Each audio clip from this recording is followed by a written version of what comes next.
Hello and welcome to another episode of We Are Funded Trading Plus. I'm back with Jamie and we're going to figure out whether we agree and disagree on a range of trading and prop subjects.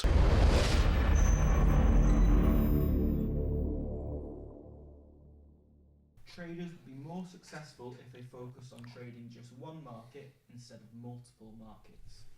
Yeah, I'll agree with that. Oh, has to spill everywhere there. Again, probably linking to my personal experience, I only like sort of 2 or 3 markets. I think when traders start, again, it's similar to what we've spoken about before. When traders start, they need to be able to justify why they're trading every market instead of just being like, because it can be overwhelming, like 30 odd charts and everything's moving. You can always find an excuse to trade. Or one of the worst ones is when something's moving, like you might have a news announcement that really affects gold, and it's like, well, my market that I like isn't moving, like the FTSE or something, but then gold's moving, so I'm going to get attracted to that. It's the flashy thing that's going off, the flashy flashes as it looks on your screen when it's all going crazy. So, jack of all trades or master of one or lack of doubt, what do you think? So I think having an understanding of perhaps a few different markets, if you have an affinity to a certain currency pair, for instance, well, if you've got something which isn't within sort of currency pairs and you're looking at something else like a commodity or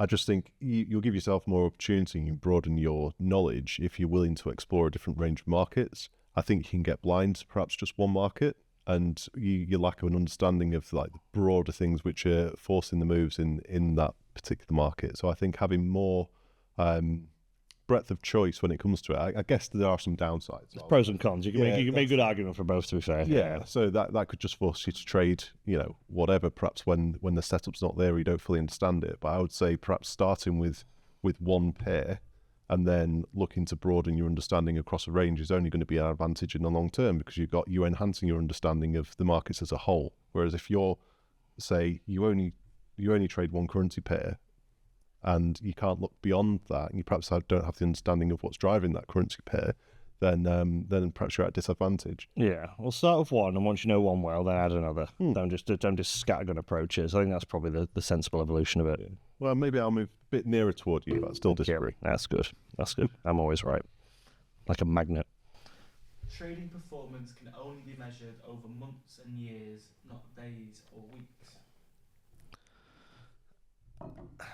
I think ideally, if you make loads of money in a week, that's your trading performance, isn't it? So it's it can be measured, can't it? So I think it's simple as that, really. I think if you're lucky enough, some people take these great big punts, don't they, and make loads of money and never to be seen again. Well, that's it. It doesn't say that you have to try and repeat that performance over time, but I think it's you can have significant results quickly.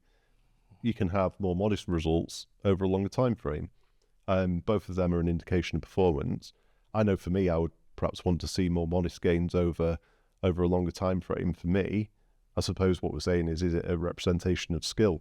A high performance in a really isolated area isn't necessarily that someone's a skilled trader, but they may still perform, over that short time frame. So I would always want to see, if it was myself, consistent performance over time, and for me that would be an indication that I'm doing well. It's not to say that people can't kind of come in over a short time frame and perform well. I think it's the style of trader. Yeah. That really is the important factor there. Yeah. The number one reason traders fail is because they don't follow their trading plan. The number one. Yeah, if the trading plan includes everything it should do, like I'll be disciplined, I'll execute trades, I've got my strategy and stuff like that, then yeah, people that someone's number one reason, it has to be up there. Arguably, it could be number one because, trade your plan your trade, or the other way around. Plan your trade your plan is sort of the thing that sort of one of the old cliches of trading, isn't it? And people neglect to do that. They end up one of the ones is you used to get traders to do the plan in the morning, and then by the time they're finished, you sort of try and get them to measure how well they stuck to the plan, and that was directly correlated to the quality of results. Well, there is the old adage, like, no plan survives contact with the enemy, and in this case, the enemy's the market. I don't like that one. So it's kind of, yes, have a plan, be willing to abandon the plan, be willing to stop. You can't always account for every eventuality. You can't plan for everything that just comes in. and blindsides you. So it depends what your plan includes, I guess. But I think you need to recognise that plans are only as good as the effort put into the plan. Yeah. So you need to make sure that your plan covers everything. True. You can't just have some lackluster plan and be like, yeah, I vaguely stuck to it. It said, take trades today. Yeah, exactly. Get out what you put in. So it depends on the plan, but always have an eye on sort of, recognise there could be unforeseen events that come in and take you out. Yeah. Mastering trading psychology is harder than mastering trading skills. Yeah, 100%. Trading psychology is so damn hard. Yeah, and I think you're trying to overcome things that might be kind of really baked into your personality. So to force yourself to think, and not just think, but have your whole body, your whole mindset respond in a different way, can be really challenging. And I think the technical skills are learned behaviors.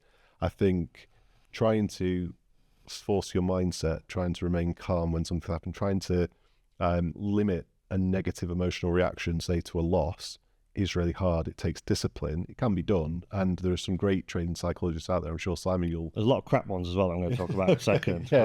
Well, I'll hand you the floor then, so go ahead. Yeah, I think one of the issues with trading psychology is that people have been told stuff like don't worry about a loss, don't fear a loss, don't have any emotion. It's all from like the Disciplined Trader and Mark Douglas's early work. It sort of instilled this thing that you're meant to not have these emotions, where the more advanced modern trade psychologists like Steve Ward and people like that, it's a case of, well, you need to have them and manage the emotions and recognize them. So I think a lot of people get into these famous trading psychology books and they think, oh, well, I'm a bit I don't want to take this loss. I'm a bit fearful of it and I shouldn't be feeling that. It's like, you should, but then you have to manage it. So I think that's a place that people need to get from. Yeah, well, I think it has to be realistic.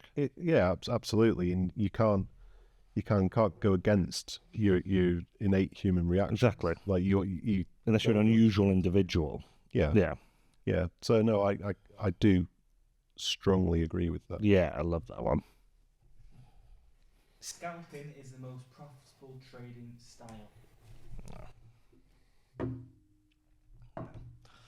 No, the data are clear. The shorter you're in the market, the less time you're in the market, the less well you're going to do, really. As much as I love scalping, I do because I hate swing trading and stuff like that. Yeah, I think it's pretty clear. Some of the reasons for that is the tightrope analogy is the best one. It's like if you're taking a trade that allows you to sort of be in the market for longer, you have a longer amount of time to actually manage a trade, and a wider tightrope, less margin of error. Whereas if you're in a trade that can change dramatically in seconds, you're more likely to hesitate. You've got much finer margins there. Yeah, that was a great analogy explanation, wasn't it? Oh yeah, let's go down in history that weren't it? You blew me away. Yeah. Well, I was just thinking in terms of being the best. I think it's all situational. I think whenever you're taking a trade, it's a kind of distillation of a particular moment. It depends on that moment. So I think you could have a really long-term trade that could still end up giving you the same result as a short-term trade, but like you're saying, you're giving yourself more room to maneuver. You can layer in your more time to think, more time to think, more time to perhaps take partial profit, close out. Just getting a better mindset as well. It's like, I'm really angry with this trade. We can go for a walk for a couple of hours and come back. You might be in a more rational state of mind. Whereas if you're scalping, you don't have that luxury. You will go away and walk, and then you lose your account. Yeah. Trading without leverage is the safest way to grow your accounts. No, I disagree with that. No, trading with too much leverage is the best way to turn a big account into a small account, goes the old saying. But no, I think leverage when used sensibly is important. I mean, when we started in the prop model, people were giving 100 to 1 leverage on like $100,000 account. It's like, you don't need like 10 million buying power. It's ridiculous. So I think we limited to 20 and up to 30 for FX, 20 for indices, and then a bit less for oil and crypto and things like that. And that always made sense to me, to try and encourage people to use leverage sensibly. You don't need that much buying power. So a little bit of leverage is important for growing an account, absolutely. But excessive leverage is the road to ruin, which is absolutely clear. And that's why leverage was limited across the board in Europe for brokers, because they took millions and millions of trades and saw that the more leverage that was offered, the poorer the outcomes for the clients. Yeah, and that's it. When we made that decision as to what we set the leverage for Fund Trading Plus, it was in line with ESMA. Yeah, exactly. If they're experiencing any account with a reputable retail broker, the fact that ours are simulated conditions and simulated live conditions, doesn't change the fact that actually as the numbers go up on the screen, as you say, the more leverage you've got, it can be a dangerous thing. The right amount of leverage can be a helpful thing. So it's all about moderation. It's all about using the right amount and sticking to programs where actually you're not exposed with, say, 100-to-1 leverage, which can be quite dangerous for the account. Oh. So yeah, no, I agree to disagree with you. Perfect. Thank you for watching this episode of We Are Funded Trading Plus. We hope you enjoyed the content.